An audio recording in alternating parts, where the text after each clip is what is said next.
Quelques entretiens concernant la prière. La prière, c'est parler avec Dieu et non parler à Dieu. Il s'agit d'une conversation à double sens. C'est comme ça dans la prière, la partie la plus importante n'est peut-être pas ce que vous direz à Dieu, mais ce que Dieu vous dira. Tout d'abord, Dieu ne veut pas simplement répondre à votre prière. Il veut faire de vous le genre de personne par l'intermédiaire à laquelle il peut habituellement répondre à la prière. La prière n'est pas seulement le refuge des faibles, c'est aussi le renforcement des forts. La prière, c'est la permission de l'homme pour que Dieu agisse sur terre. En priant, en effet, nous entrons dans le royaume de la vérité. Nous sommes arrachés à chaque forme de mensonge, forme des ténèbres de l'ennemi. La prière nous amène dans une atmosphère spirituelle qui permet à toute vérité de poser à nous de trouver sa glorieuse moisson. Celui qui prie permet à Dieu de lui venir en aide pour ce que Dieu a préparé d'avance. La prière, au-delà de nous faire de vainqueurs, elle nous fait de rois. La prière fait descendre Dieu dans nos vies avec toutes ses vérités. Lorsqu'un homme veut accomplir quelque chose sur terre, il a besoin de Dieu. Et de même quand Dieu veut faire quelque chose sur terre, il a besoin de l'homme.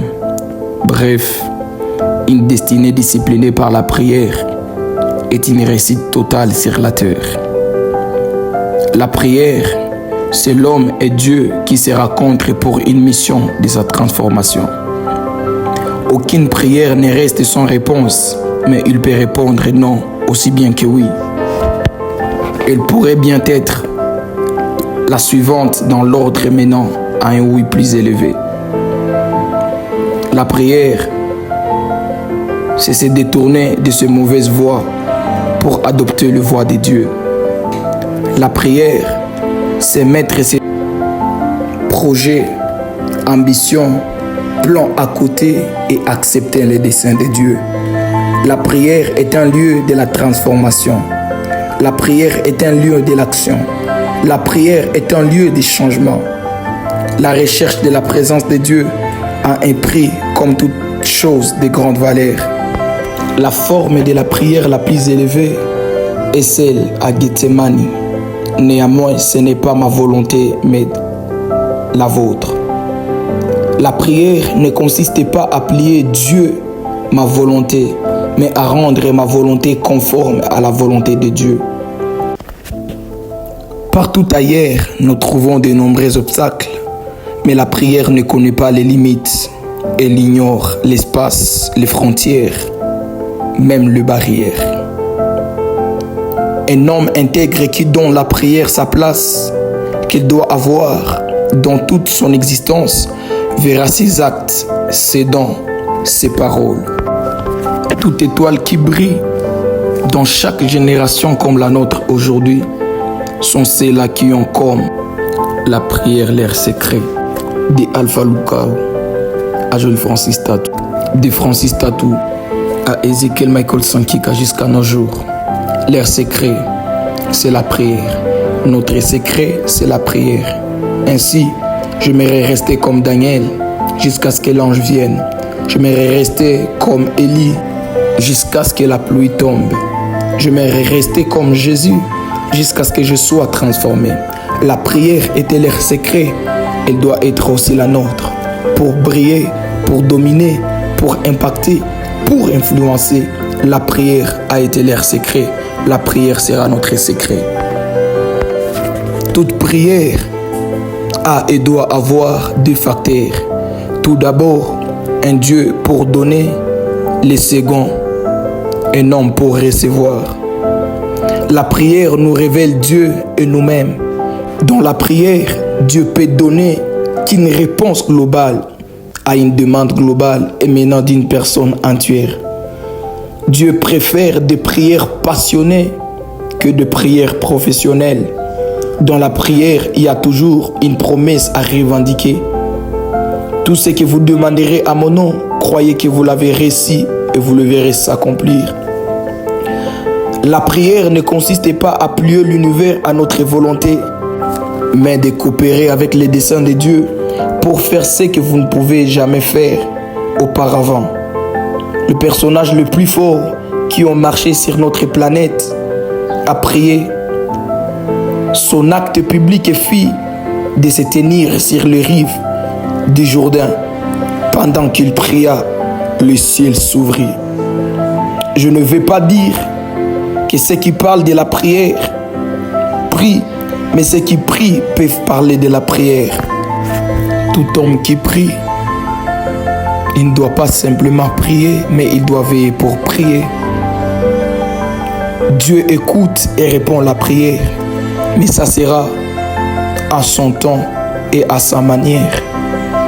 Et la réponse de Dieu vient souvent d'une manière, à un moment auquel on ne s'attendait pas. On peut penser se tourner vers Dieu en face des difficultés et oublier de reconnaître la bonté de Dieu quand elles sont surmontées. C'est bien d'entrer dans les difficultés avec un esprit de prière et d'en sortir avec un esprit de louange et de prière. La prière ne rend pas seulement les choses vivantes, mais aussi puissantes. La prière, c'est l'homme et Dieu qui se rencontrent pour une mission de sa transformation. La vraie consécration de la prière ne consiste pas seulement à parler à Dieu. Elle consiste surtout à entendre Dieu parler, révéler des choses, nous affranchir d'un degré d'ignorance. À ne pas oublier que la foi est la base de tout approchement que l'on peut avoir avec Dieu. Une prière qui n'est pas fondée sur la foi est une œuvre tout simplement humaine. La foi nous fait savoir que Dieu existe. La prière, à son tour, nous fait expérimenter l'existence de ce Dieu en qui on a foi. La prière ne vient pas automatiquement et doit être apprise. Voilà pourquoi même les disciples ont demandé à Jésus, « Maître, enseigne-nous à prier comme Jean l'a enseigné à ses disciples. »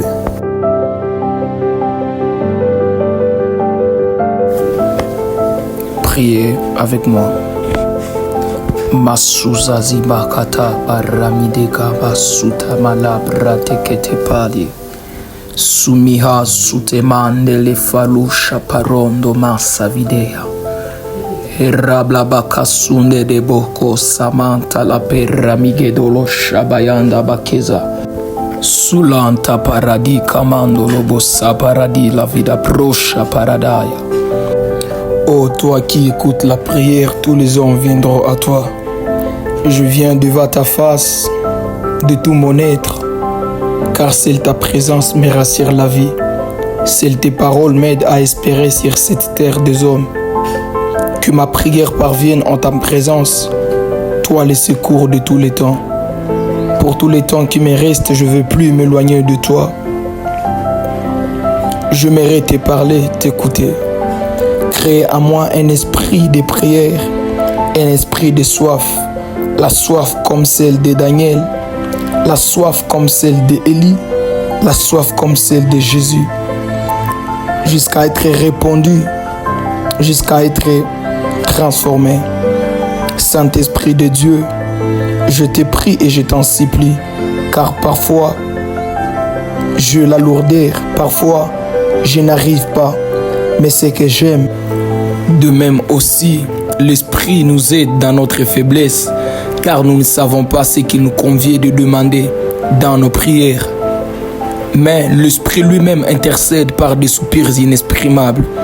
Et celui qui sonde le cœur connaît quelle est la pensée de l'Esprit, parce que c'est son l'autre Dieu qui intercède en faveur des saints. Toi qui m'as rendu saint, non pas par mes efforts, mais par tes efforts. Alors je t'en supplie, aide-moi et soutiens-moi. Aide-moi à marcher selon ta volonté, à obéir à ta voix, à marcher toujours selon éternel Dieu de gloire ton rythme. Que je sois cet homme que tu veux être. Que je reste attaché à la connexion divine. Je prie maintenant, je te demande maintenant, s'il te plaît, souviens-toi de moi. Donne-moi la compréhension et tu m'appelles toujours à se donner, à se battre jusqu'à ce que je voie les exaucements. Aide-moi, je t'en supplie. Aide-moi, Saint-Esprit. Merci pour toutes les réponses que j'ai déjà trouvées. Merci déjà pour ces problèmes résolus. Merci pour ces maladies que tu guéris. Merci pour ces promesses que tu veux d'accomplir. Merci au Dieu, car il est écrit, c'est que l'œil n'a point encore vu, ce que l'oreille n'a point encore entendu. Tu les as préparés pour ce que tu aimes. Je t'aime, ô Éternel, et je sais que tu m'as aimé le premier. Tu me veux toujours dans ta présence. Et c'est là où je demeurerai. C'est là où je resterai. Je resterai accroché, attaché à ta pensée, jusqu'à ce que je voie combien tu es si bon dans ma vie et que je trouve des cantiques de louange. Merci Adonai. Merci Saint-Esprit. Merci Yahweh. Merci Saint.